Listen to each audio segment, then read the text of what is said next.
মামনির রান্নাঘর ভিলেজ ফুডে আপনাদেরকে আবারও অনেক অনেক স্বাগত। আজকে আবার একটা নতুন রেসিপি নিয়ে চলে এসেছি। আজকের নতুন রেসিপি বলতে কাঁচা আম। এই যে কাঁচা আম সংরক্ষণ করে সারা বছর কিভাবে খাবেন সেই রেসিপি নিয়েই চলে এসেছি।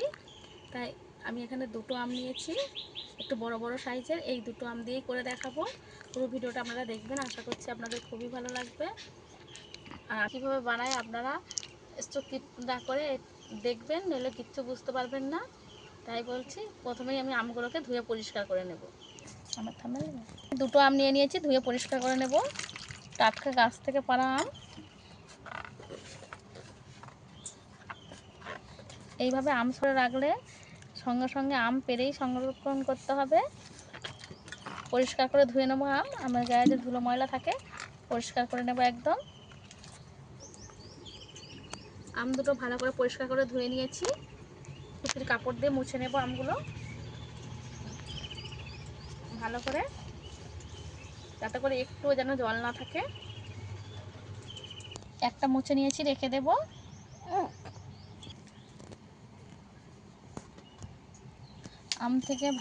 আমটাকে আমি ভালো করে মুছে শুকনো করে নিয়েছি। এবারে কেটে নেব। আমি কিছুক্ষণ রেখে দিয়েছিলাম, ভালোভাবে শুকনো হয়ে গেছে। এবারে কেটে নেব। আমের এই মুখটা ফেলে দেব।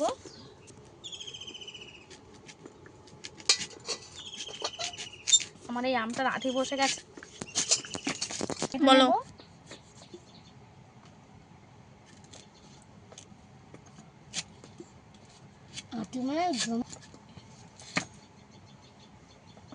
এই যে আম কেটে নিয়েছি, আমের এই আঠিগুলো ফেলে দেব।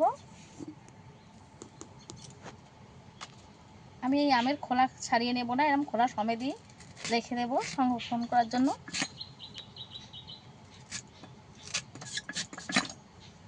এই যে এইভাবে কেটে নিয়েছি আমি।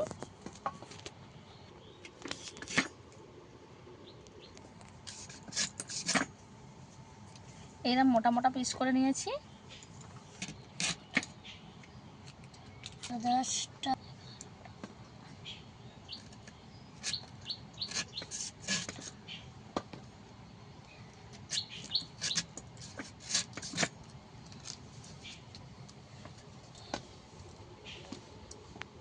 দুটো আম কেটে আমার এতগুলো আম হয়েছে।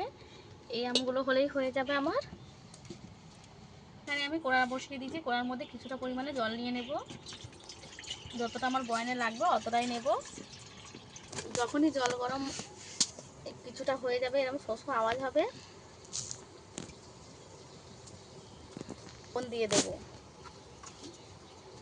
এখানে আমার আম 400 গ্রামের মতো, তাই আমি এখানে দিয়ে দেবো 1 চামচ লবণ, বড় চামচের। আর সামান্য একটুখানি দেব। দিয়ে লবণটাকে ভালো করে ফুটিয়ে নেব। লবণ আর জল একসঙ্গে টকবকিয়ে ফুটিয়ে নিতে হবে আর কি। যতক্ষণে না ফোটে ততক্ষণ আমি জাল দিতে থাকবো। জলটা আমি কীভাবে ফুটিয়ে নিচ্ছি দেখুন বন্ধুরা। জলটা এইভাবে টকবক করে ফুটিয়ে নিতে হবে। এবার এই জলটাকে আমি নামিয়ে নেব। জলটা আমি কড়া থেকে গামলিতে ঢেলে নিয়েছি। এই বাটিতেই ঠান্ডা করে নেব। ময়ান নিয়ে নিয়েছি। এই কাঁচের ময়ানের মধ্যেই আমি আমটা সংরক্ষণ করব। লবণ দিয়ে ফুটিয়ে রাখা জলটা পুরোপুরি ঠান্ডা করে নিয়েছি। এবার বয়ানের মধ্যে দিয়ে দেব। একটা আমি বয়ানে জল নিয়ে নিয়েছি। এবার আমগুলোকে সাজিয়ে সাজিয়ে দিয়ে দেব।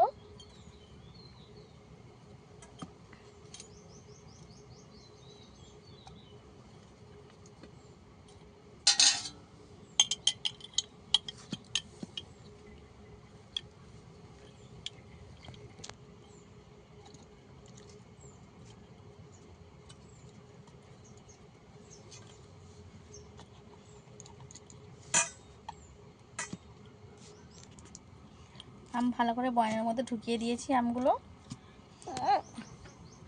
এইগুলো আর আমার দেওয়া যাচ্ছে না, তাই দেব না। ওপর থেকে বাকি জলটাও ঢেলে দেব। এমন করে জলটা দিতে হবে যেন আমটা ডুবে থাকে এই জলের মধ্যে। এই যে আমি দিয়ে দিয়েছি। 1 চামচ ভিনেগার দিয়ে দেব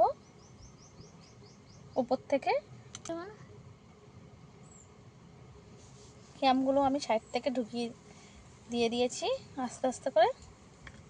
এবার বয়ামের মুখটা লাগিয়ে দেব। এবারে আমি এই বয়ামটাকে এইভাবেই রেখে দেব সারা বছরের জন্য।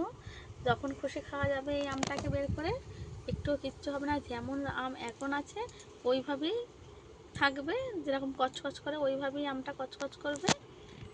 এমনি নরমাল ফ্রিজেও রেখে দিতে পারেন, এমনি কোনো জায়গাতেও রেখে দিতে পারেন, আপনাদের পছন্দ মতন জায়গায় রেখে দেবেন। আমার এই আমটা সারা বছরের জন্য রেডি হয়ে গেছে। এবারে রেখে দেব। এইরকম আরও নিত্য নতুন রেসিপি পাওয়ার জন্য আমার চ্যানেলটাকে সাবস্ক্রাইব করে পাশে থাকার অনুরোধ রইল। আর যদি আমার এই রেসিপিটা ভালো লাগে, ভিডিওটা একটা করে লাইক করে পাশে থাকার জন্য অনুরোধ রইল। আজকে ভিডিও এই পর্যন্তই, দেখা হচ্ছে অন্য কোনো নতুন ভিডিও নিয়ে। আর কেমন হয়েছে কমেন্টে অবশ্যই জানাবেন।